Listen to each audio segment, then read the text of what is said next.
Hey again, this is my second vlog, or vlogy if you like. Listen, today is a bit of a special date for me. It's 30th of January, specifically 30th of January 2019, which is actually 20th anniversary of me arriving to Australia. Together with my mum and my brother, we came to join my dad here in Melbourne. And it's always a bit of emotional roller coaster for me, I think, when this date comes around because there are so many mixed emotions that I have about that date and about moving countries, coming from halfway around the world. And I have been here for most of my life. I'm 33, and 20 years out of those 33 have been in this country. So, for all intents and purposes, it is home. However, sometimes it does feel like I'm kind of between homes. In a way, I should have two homes, really.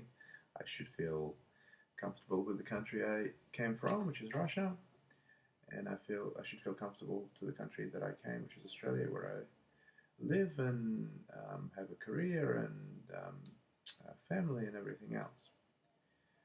But sometimes it kind of feels like I actually don't quite fit in either places because it's always like in Australia I'm the Russian guy as opposed to two Russians. I'm actually that Australian guy.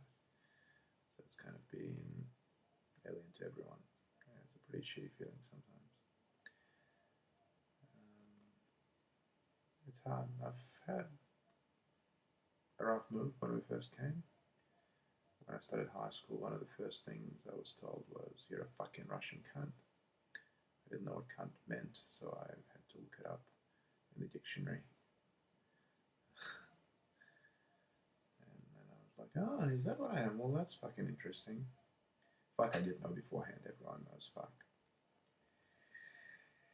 I think I was in about 8 punch-ons in my first year of high school, just because people were absolutely awful to me.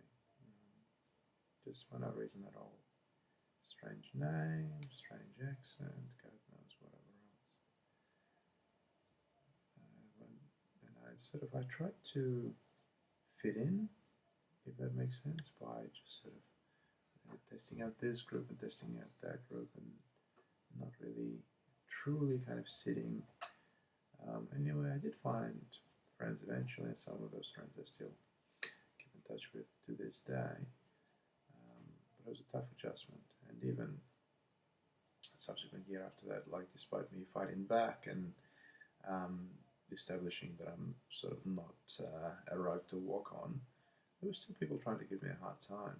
And I think as a result, I've made some poor choices perhaps in school. I've started to focus on actually being similar to what was regarded as cool or seem stupidity was celebrated. So I didn't. It's not that I became stupid, but didn't pay a lot of attention to my studies. Um, just engaged with a lot of destructive behavior, a lot of drinking and smoking and stuff like that. And it's not good to. It's. I mean, obviously those things are not good for everyone, but specifically in teenage years, probably not something that should be encouraged. And but I just had to do what I had to do. I suppose it was almost like being in survival mode, and if I wanted to get a certain, I guess, ranking of coolness, then there were certain things I had to do, certain behaviors I had to engage in. Um, I remember it was actually really tough, sort of seeing how people that are really not good people, and they would become really popular amongst the high school kids and stuff like that, and and girls would date them and stuff like that. And I actually had really tough time with girls in my high school years. Um, Most of the relationships, I mean, teenage relationships don't really work out anyway, but for me, I think it was especially difficult. And again, because I think even girls that did like me, and that that we attempted going out with or whatever, it's almost like even they still looked at me like an alien. And certainly, I think there were a lot of girls that would perhaps be interested otherwise, but why bother? It's difficult. This weird fucking Russian guy. Um, you know, he's maybe fit and sometimes funny, and maybe he's intelligent, but who cares? Let's just stick with what we know. So guys that aren't really worthy were picking up lots of girls, and I was always, not always, but often feeling lonely, and yeah, a lot of heartbreak. And it was interesting because a lot of family friends would be saying like, "Oh, you're so good looking, you're so handsome, and you do lots of sports and things like that. You should be, there's probably girls just lining up to go out with you." I'm like, yeah, I sort of see that logic, but it's not really how it works. Yeah, it was tough. And then I suppose I remember waiting for school to finish and being like, okay, school is going to be done now.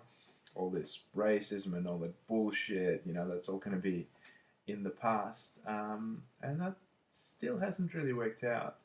One thing that did get me through high school was being involved in drama and theatre studies, and really was able to find a major outlet for a lot of internal problems that I had, a lot of negative emotions that I had from being discriminated and stuff like that. So that was a major motivation for me to try to pursue it as a professional career and try to pursue acting in tertiary education and as a profession.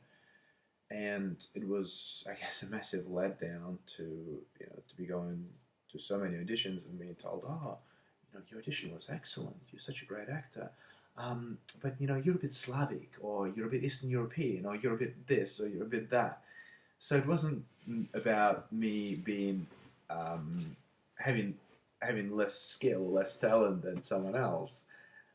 It was again about me being from a different country.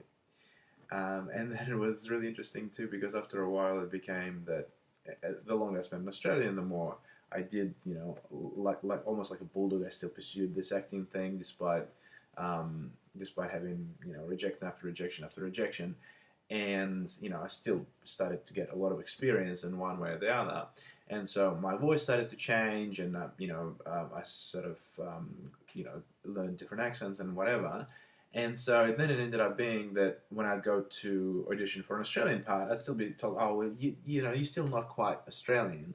And then I would go for a European part, and I'd be told, "Oh, well, you're not really all that European. Like you kind of sound more Aussie, or sometimes you sound a bit American, or whatever." So it's that duality of like I should be able to do both. I should be able to. Oh, hi, my cat's saying hi. It should be a duality of I could play Australian, or I can play European, or I could really play anything. But instead, it was me just being told no on both fronts, which is pretty messed up. And it's even in day-to-day and social life, it's sometimes very difficult when you really just want people. Ouch. Okay, the cat just scratched me, and I was already had a bit of a scab on my knee. So I'm probably going to wrap it up soon and go cleanse my wounds. Can't cleanse my emotional wounds, but at least I can cleanse the physical wounds. Yeah, all I was saying is that even in social interactions, it really sucks when you meet someone and you start talking and you just want to be treated like a normal person, like a good person, be treated for your for my handsome good looks or for my intelligence or whatever. And then one of the first things that people start asking, where are you from? How long have you been here? So it's almost like there's this, before proceeding with anything else, you need to draw the boundaries of where someone is from. Is he one of us or is he one of them? Whoever them are. Anyway, I'll leave it at that for now. It's I could be talking about this for a long time, but I'll leave it for now. Happy anniversary to me. Happy anniversary to my family as well, I guess. And hope you enjoyed this vlog. Hopefully, if you are a migrant, perhaps you had some similar experiences. If you're not a migrant, well, hopefully it gave you something to think about. Thanks a lot for watching, and I'll see you next time.